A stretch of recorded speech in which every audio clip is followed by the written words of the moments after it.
Okay everybody, I'm here with my 2006 Nissan Titan XE 4x4, and this is going to be a part 2 video to my valve cover gasket video I posted recently.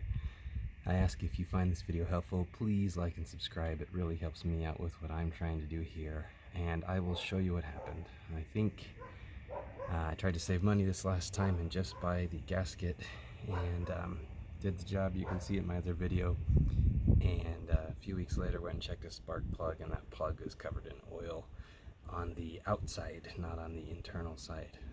So obviously oil is leaking down past these seals here. I'll show you on the cover itself. You can see the oil inside there. These are 120,000 mile valve covers, and obviously they were too old and just needed to be replaced. And tried to be cheap and cost myself doing the job twice. So there's a lesson for you. If you're going to replace your valve cover gasket, make sure that you just replace the whole valve cover. It will save you time and effort in the long run.